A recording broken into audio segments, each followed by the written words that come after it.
CPM మాజీ జిల్లా కార్యదర్శి టి షడ్రక్ 5వ వర్ధంతి సభ కర్నూలు నగరంలోని కొత్త బస్టాండ్ వద్ద ఉన్న కార్మిక కర్షక భవనంలో సిపిఎం నగర కార్యదర్శి టి రాముడు అధ్యక్షతన నిర్వహించారు. ఈ సభలో ముఖ్య అతిథిగా పాల్గొన్న సిపిఎం పార్టీ మాజీ కేంద్ర కమిటీ సభ్యులు మాజీ శాసనసభ్యులు ఎంఏ గఫూర్ మాట్లాడుతూ షడ్రక్ కార్మికుడిగా జీవితాన్ని ప్రారంభించి అంచెలంచెలుగా సిఐటియు సిపిఎం పార్టీల జిల్లా కార్యదర్శిగా ఎదగడం జరిగిందన్నారు. చివరి వరకు కార్మిక వర్గ ప్రయోజనం కోసం సమాజ నిర్మాణం కోసం పరితపించిన వ్యక్తి టి షడ్రక్ అన్నారు. సిఐటియు జిల్లా అధ్యక్ష కార్యదర్శులు పిఎస్ రాధాకృష్ణ, ఎండి అంజిబాబు, 5వ జిల్లా కార్యదర్శి అలివేలు మాట్లాడారు. పిఎన్ఎం కళాకారులు రాజు, లోకేష్, బతుకన్న, సరితలు జోహర్లు అర్పిస్తూ పాటలు పాడారు.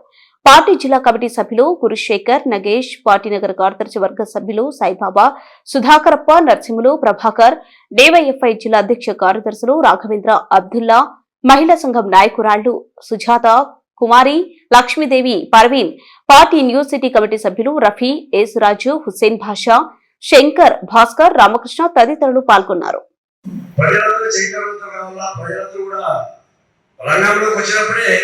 ఈ సమాజం మార్పు సాధ్యమవుతుంది కాబట్టి అటువంటి చైతన్యం విషయంలో మన తర్వాత మన వారసులుగా లేకపోతే ఈ ఆశయాన్ని ముందుకు తీసుకోవడానికి యువ కార్యకర్తలను తయారు చేయాలనే ఒక పట్టుదలతో ఆయన కార్యకర్తలు కూడా ఉత్సాహపరచడము, అనేక రకాల సలహాలు సూచించడం చెప్పి కూడా మనకి సందర్భం గుర్తించాలి. అటువంటి నాయకుల యొక్క ఆశయాన్ని మనం ముందుకు తీసుకోవాలంటే మన గర్భసాలు కొన్ని విషయాలు చెప్పాడు. మనకి ఈరోజు పాలక వర్గాలు అవలంబిస్తున్న విధానాలు చాలా దుర్మార్గంగా ఉన్నాయని చెప్పి కూడా మనకి సందర్భాలు గుర్తించాలి. ఇప్పుడే మనం స్మార్ట్ మీటర్ల గురించి ఉద్యమం రేపే ధర్నాలు ఉన్నాయి. అన్ని సబ్స్టేషన్ల ముందు, ప్రభుత్వ కార్యాలయాల ముందు మన పార్టీ, మన ప్రజా సంఘాలు పిలిపియడం జరిగింది. స్మార్ట్ మీటర్లు అంటే ఒక రకంగా ప్రభుత్వ రంగ సంస్థల్ని లేకుంటే ప్రజానీకానికి ఏదైతే అవసరం ఉంటుందో అటువంటి అవసరానికి సంబంధించిన వాటిని ఆదాయంగా మార్చి కొంతమంది కార్పొరేట్ శక్తులకు దోషపెట్టడానికి ఈరోజు పాలక వర్గాలు తీవ్ర ప్రయత్నం చేస్తున్నారని కూడా మన సందర్భాలు గుర్తించాలి. ఈరోజు విద్యుత్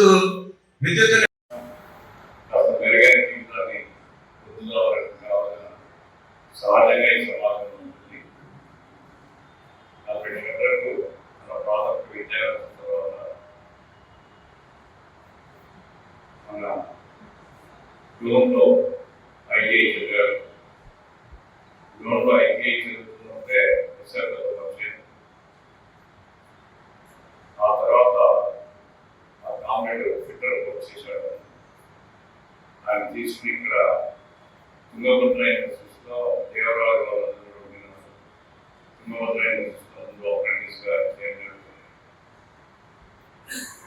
అప్పుడు ట్రేడ్ మూవ్మెంట్లో చాలా దగ్గర సంబంధాలు దేవరాజు గారు కేఎస్ఆర్ మిగతా నాయకత్వం చాలా దగ్గర సంబంధాలు ఉంది.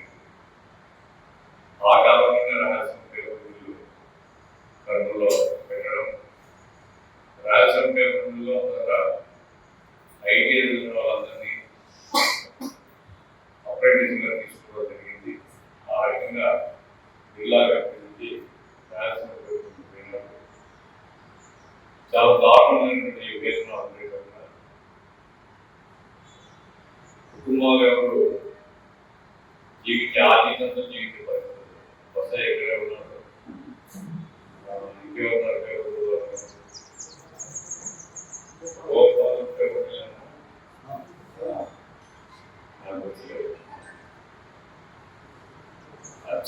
ఇప్పటికీ మన మూమెంట్తో ఉన్నారు చాలా మంది.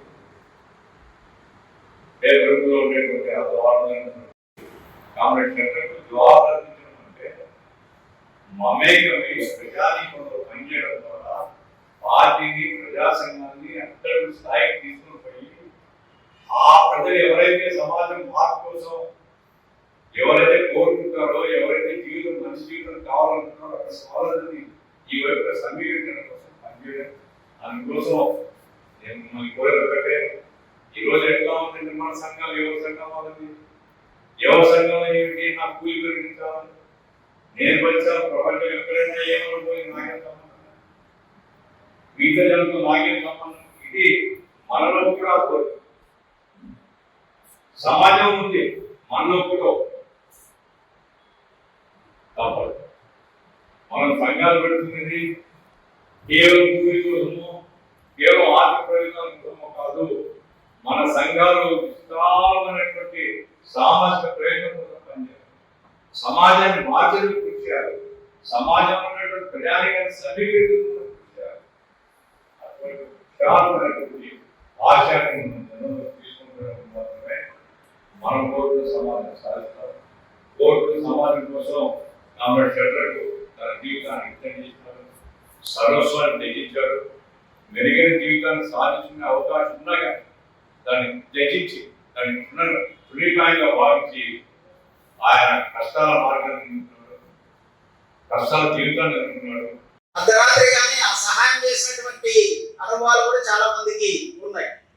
డైరెక్ట్ ఆయన చేయకపోయినా వేరే వాళ్ళకి చెప్పి సహాయం చేయడం, ఏదో ఒక రూపంలో, వస్తు రూపంలో, డబ్బు రూపంలో, మాట రూపంలో.